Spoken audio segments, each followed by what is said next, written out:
O meu nome é Clemente Galvão, sou um advogado, tenho um escritório pequeno em Lisboa. Dedico-me essencialmente à atividade empresarial, portanto, costumo acompanhar os meus clientes, a maior parte são empresas. Tenho alguma atividade internacional e tenho acompanhado também vários clientes já no Brasil e acompanhado alguns assuntos de clientes brasileiros em Portugal.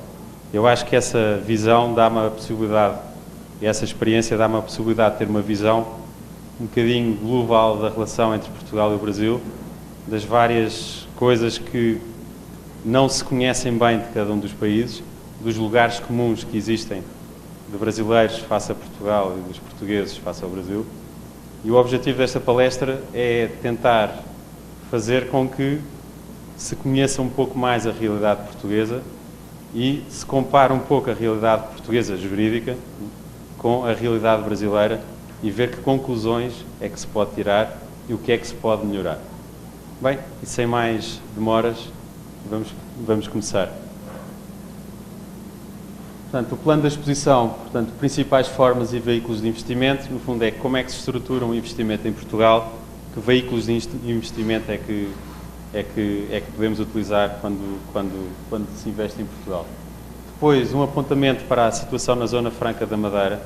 A Madeira é uma zona offshore, portanto, é uma zona localizada, faz parte do território nacional. Está aqui uma pessoa, um cidadão da Madeira, portanto, mas é de Portugal, pertence ao Estado português, mas há uma zona franca, ou seja, uma zona offshore, onde as empresas que estão registadas nessa zona offshore beneficiam de um tratamento fiscal muito favorável.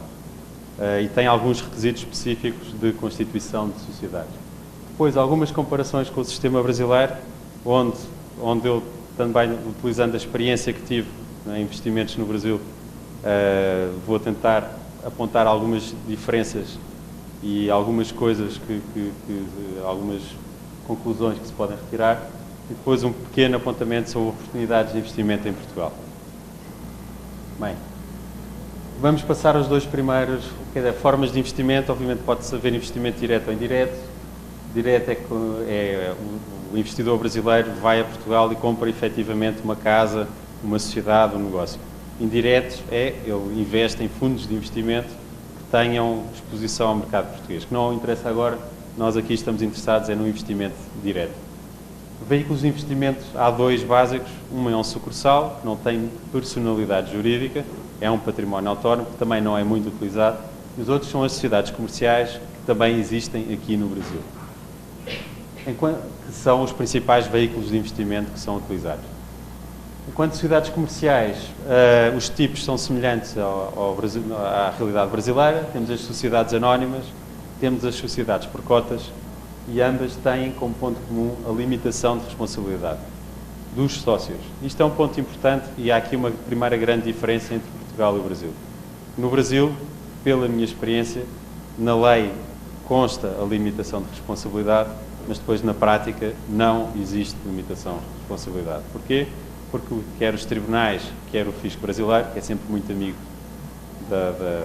das empresas, ou não, se encarregaram de eliminar essa limitação de responsabilidade através da desconsideração, por exemplo, da desconsideração. É assim que se diz aqui no Brasil, não é? A desconsideração da personalidade jurídica da empresa. Isso também existe em Portugal, mas é utilizado de forma muito mais rara e só em situações onde há um abuso flagrante da utilização de uma sociedade. Ou seja, quando a sociedade foi constituída com o único propósito de evitar uma responsabilização. Aqui no Brasil,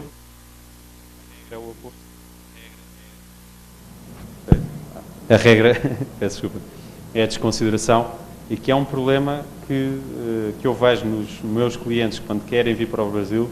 É sempre um problema, é sempre uma questão que eles têm deste risco, que é o risco deles não é limitado ao capital que investem na sociedade, mas pode ser o património total dele, e isso é um ponto também importante e uma diferença importante.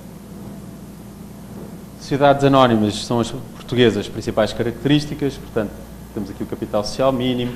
Aqui o mais importante, se calhar, mais do que o capital mínimo e estes pormenores, A identidade dos sócios não é pública, ou seja, a identidade dos sócios da sociedade anónima, quer dizer, podia ser que goes without saying, se é uma sociedade anónima não é conhecida, mas não é necessariamente assim, mas de facto a identidade dos sócios e as transmissões não constam do registro comercial. E tem um mínimo de 5 sócios, em algumas situações é possível diminuir, mas em princípio um investidor estrangeiro tem que ter 5 sócios para criar uma sociedade anónima. Se for uma sociedade, ainda que estrangeira, é possível criar uma sociedade anónima só com um sócio, que normalmente é o desejável. As sociedades por cotas é um ponto muito interessante. O capital social mínimo é só €1, portanto é muito flexível. O capital está dividido em cotas. Aqui o importante notar é que a identidade dos sócios consta do registro comercial e as transmissões de cotas também constam, têm que ser registadas. Não tem número mínimo de sócios, o que é também bastante importante. Depois ainda há outros tipos especiais de sociedades, que podem ser quer sociedades anónimas ou por cotas, como as sociedades holding, mas também não vale a pena agora entrarmos muito em detalhes. Já é tarde, não quero aborrecer ninguém. Vamos avançar. Aqui é interessante já comparar um bocadinho com a realidade brasileira. Como é que era a realidade portuguesa há 10 anos atrás? Era um pesadelo. A realidade, o direito societário português, o processo de constituição de uma sociedade em Portugal era um pesadelo. Podia demorar 6 meses, 1 ano, até o início do processo de constituição, até estar totalmente finalizado. A sociedade finaliza-se com o registro comercial e a finalização do registro comercial da sociedade, só aí ela adquire personalidade jurídica. E há 10 ou 12 anos em Portugal, isso poderia, sobretudo na região de Lisboa, isso poderia demorar 10, 12, 13, poderia demorar 1 ano. Eu tive casos em constituição de sociedades que demoraram 1 ano, que é uma coisa muito complicada de explicar a um investidor estrangeiro quando quer entrar no país. O que é que aconteceu? Houve um investimento muito grande por parte do governo, a partir de 2001, 2002, para desburocratizar o processo de constituição. A lei societária e o processo foi simplificado, foi investido um montante de valores muito importantes em sistemas de informação. Houve uma informatização grande das conservatórias do registro comercial, que é o equivalente à junta comercial. É o equivalente à junta comercial, que faz com que hoje em dia tudo possa ser feito online. Portanto, hoje em dia posso constituir uma sociedade na minha secretária. Não tenho que me deslocar a lado nenhum. Isso hoje em dia é possível. Foi uma grande alteração, por isso eu quase posso estar aqui no Brasil e constituir uma sociedade em Portugal online, se for um advogado registrado em Portugal. Que medidas é que permitiram essa grande desburocratização? Por um lado, privatizaram-se os juntários, que eram um dos principais. Os juntários eram públicos em Portugal, havia poucos, tinham muitas solicitações. Eu passei dias da minha vida a tentar falar, nem era com o notário, com o ajudante do notário, para marcar uma escritura. Tinha que se marcar a escritura com 1 mês de antecedência. 15 dias era uma coisa fantástica. O que é que aconteceu? Privatizaram-se os notários, há concorrência, há mais notários, é fácil arranjar um notário, encontrar um notário hoje em dia. Outra medida importante, retiraram-se competências aos notários, ou melhor, deram-se competências às outras entidades. Hoje em dia em Portugal, os advogados têm competências notariais. Podem reconhecer assinaturas, é verdade. Dão fé pública a documentos, parece incrível, mas é verdade. Isso fez. Portanto, isso foram algumas medidas, eu diria que foram as 3 medidas mais importantes que permitiram desbloquear a situação. Nos notários, portanto, antes para constituir uma sociedade tinha que ser por escritura pública, hoje em dia já não é necessário. Portanto, é o documento particular, com as assinaturas reconhecidas, presencialmente, por advogado ou por notário. Portanto, é muito fácil. Há 2 processos de constituição em Portugal, de sociedades. Um é o processo normal e outro é o processo especial. No processo especial, você constitui uma sociedade numa hora. Pode constituir uma sociedade comercial, normal, anónima ou por cotas, numa hora. Portanto, é uma coisa que é... E funciona. E é possível. No processo normal, ainda assim, não demora mais, o normal é 10, 15 dias, pode demorar 30 dias, mas depende mais de encontrarmos os documentos necessários. É bastante simples, quer dizer, é preciso, o primeiro é o nome, depois há a abertura de uma conta bancária, que aqui também é importante no Brasil, mas em Portugal é facultativo durante algum tempo, portanto, pode ter a sociedade constituída e registada sem ter a conta bancária. Tem que realizar o capital social, mas também nas sociedades por cotas pode constituir a sociedade sem estar realizado o capital social. Pode diferir a realização durante um tempo significativo. Depois, o essencial é a obtenção da denominação social, celebração do contrato, que é um documento privado, pode ser, não tem que ser na presença do notário, e depois fazer o registro comercial, que pode ser feito online. Portanto, você põe a cópia, faz um PDF do documento, entra no website dos registros, do registro comercial e registra a sociedade e fica pronto em 1 ou 2 dias. Está feito. Depois, em princípio, para fazer o registro de início da atividade nas finanças e segurança social, há uma comunicação direta entre o registro comercial e os serviços das finanças. Há alguns atos que têm que se fazer, mas é bastante simples e não é complicado. O processo especial, como eu disse, demora 1 hora, mais ou menos. Pode demorar 2, 3, mas em regra pode demorar 1 hora. Os estatutos são estatutos standard, que já pré-aprovados, não se pode mexer, mexe-se depois, altera-se depois se necessário.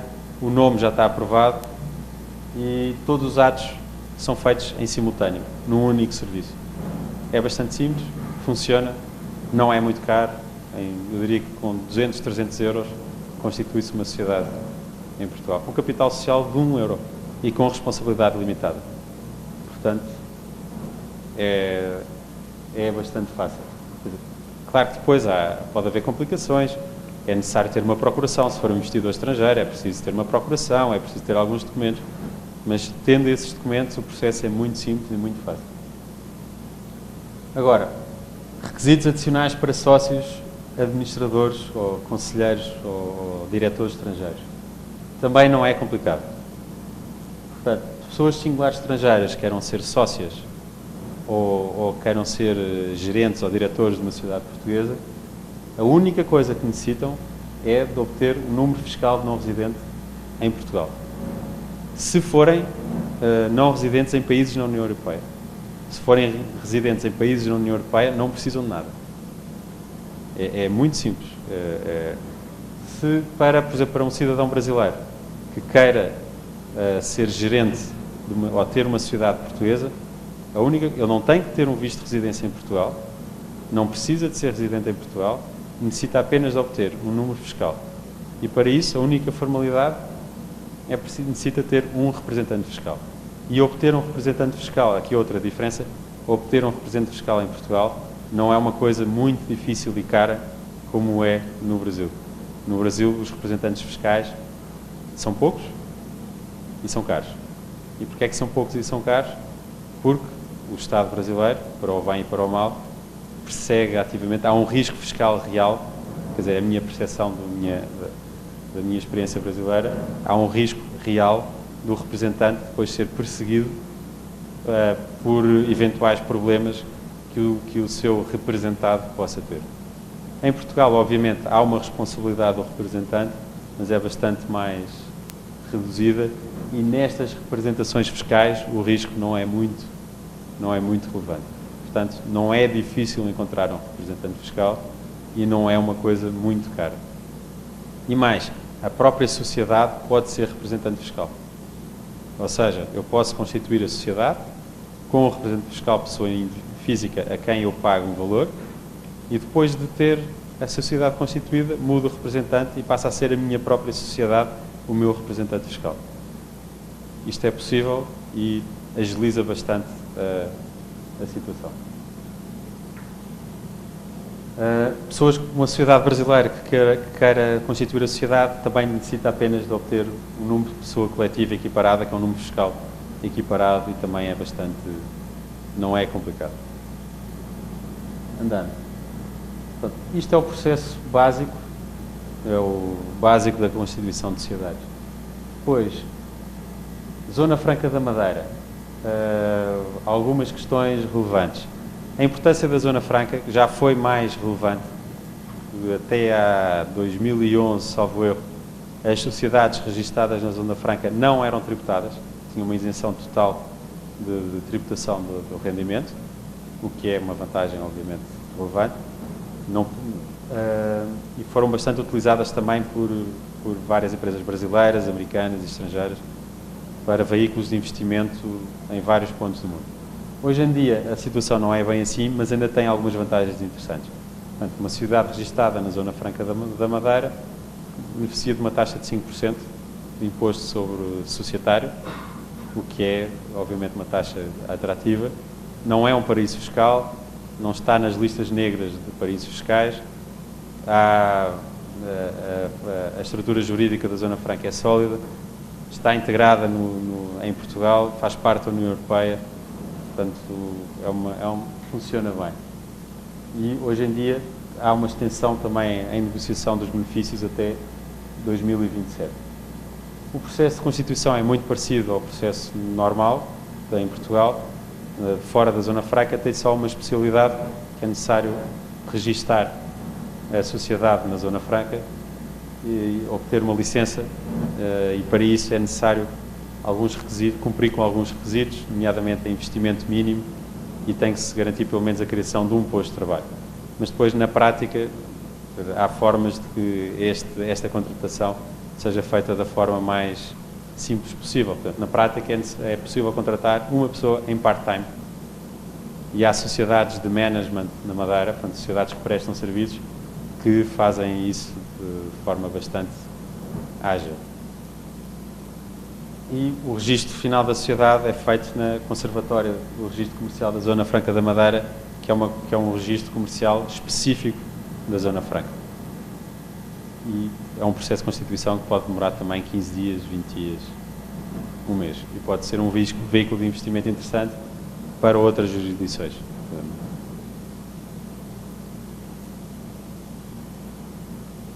Agora, comparando um pouco, entrando um bocadinho em algumas conclusões e comparando um bocadinho com o sistema brasileiro, o que é que aconteceu em Portugal? Como disse há pouco, foi um grande esforço de desburocratização e aumento de celeridade dos processos de constituição, como forma de dinamizar a atividade económica e atrair investimento estrangeiro.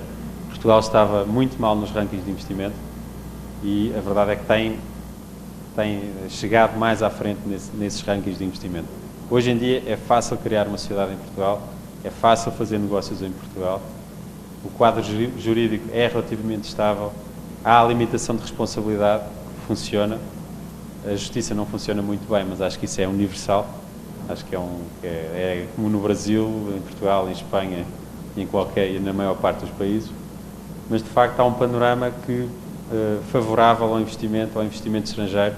Não é difícil, muito difícil explicar como é que as coisas funcionam a um investidor estrangeiro.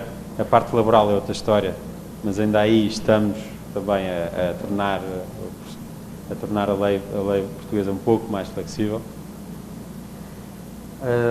Sobretudo, o processo de constituição de sociedades é bastante fácil.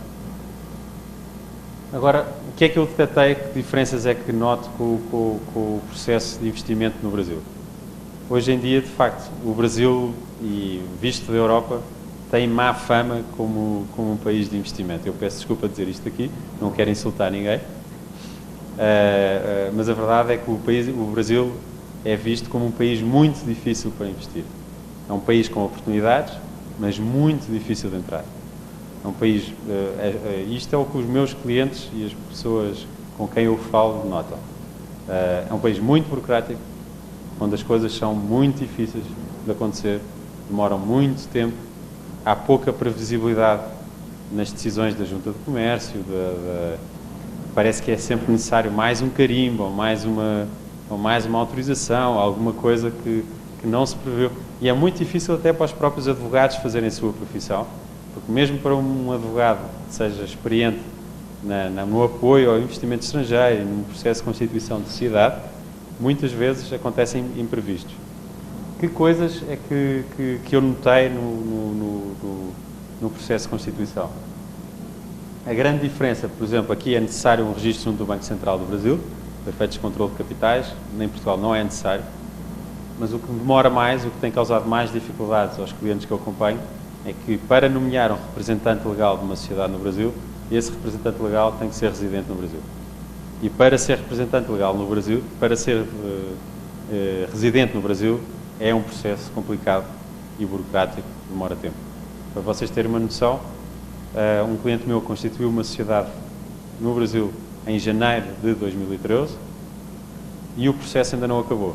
Em novembro de 2013, o seu representante legal ainda não tem o visto de residência e, como tal, ainda não pode ser nomeado gerente ou representante legal da sociedade brasileira. O que causa imensos problemas. Isto é uma sociedade com um sócio brasileiro, então o sócio brasileiro já tem os seus representantes nomeados e o meu cliente ainda não consegue ter os seus representantes nomeados, o que faz com que ele tenha que depender do seu sócio brasileiro. Portanto, eu acho que se bastaria alterar este ponto da legislação brasileira, que eu acho que a sua principal razão é facilitar a citação judicial da sociedade, mas que eu penso que dá uma falsa sensação de segurança.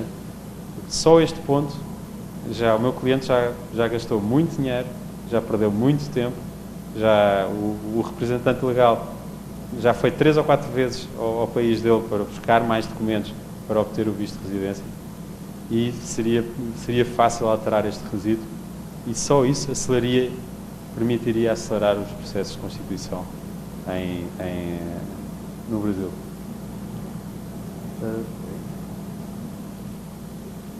Por último, quanto a algumas oportunidades de investimento em Portugal. Como é público, as coisas não estão bem em Portugal, há dificuldades, mas também é verdade que há ótimas oportunidades de investimento, tanto no mercado imobiliário como em negócios. Hoje em dia é fácil comprar ativos imobiliários em Portugal a preços razoáveis e é fácil entrar no país e comprar. E há segurança jurídica na compra dos imóveis. Também é uma coisa, há registros públicos, os registros públicos são fiáveis, portanto, é possível investir com alguma segurança. O governo português também tem feito um esforço muito grande na atração de investimento estrangeiro. Eu destaco aqui 2. Primeiro, temos a carga fiscal sobre as empresas vai reduzir, agora é 26,5%, irá passar brevemente para 21, 22%, e o objetivo é chegar a 19%, que é uma taxa bastante atrativa. E depois temos a questão dos vistos gold. Chegar aos 19%. Dentro de 3 anos, mais ou menos. E depois temos um ponto importante que é dos chamados vistos gold ou golden visas. O que é isto?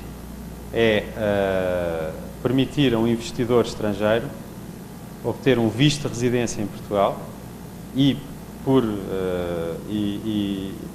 por consequência em toda a União Europeia, com liberdade de circulação em toda a União Europeia, mediante a realização de um investimento em Portugal. O processo é bastante célere e funciona, pode ser extensível à família do interessado. A única coisa é que é um processo que é necessário de facto investir algum valor. Para imóveis é necessário fazer um investimento de 500 mil euros, cerca de 1,5 milhão de reais, mas fazendo esse investimento obtém-se de facto essa autorização de residência que é durante 5 anos e depois é renovável quase automaticamente se o investidor passa pelo menos 30 dias por ano em Portugal, que também é um país fácil para estar e divertido, portanto, e para um investidor brasileiro pode ter todo o interesse, que tenha dinheiro, que tenha liquidez, pode ter todo o interesse, porque pode ser a porta de entrada também para toda a União Europeia. Ou seja, um cidadão brasileiro que tenha alguma liquidez posta de parte e que esteja a ver que as coisas no Brasil estão assim um pouco... Ou seja, o Brasil em 2011 estava muito otimista, hoje em dia já não está tão otimista. Se quiser diversificar o risco e o seu investimento, se comprar um imóvel em Portugal pelo valor do valor mínimo de 500 mil euros, pode obter um visto de residência para si e para toda a sua família dependente, para os seus filhos, para a sua esposa, que lhe dá a oportunidade de, além de ter uma boa casa em Portugal, depois viajar com grande facilidade por todos os países da União Europeia. Isto é um regime que é bastante atrativo. Existem regimes semelhantes noutros países da União, como por exemplo a Espanha, e é um dos pontos que faz com que parece-me óbvio que o governo português está a fazer um esforço importante na atração do investimento estrangeiro. Claro que também está a fazer isso porque nós estamos em crise e, de facto, é necessário e necessitamos de investidores para ajudar a animar o país, e se forem brasileiros, melhor. Pronto, isto era basicamente o que eu tinha para dizer, não vos quero amassar mais.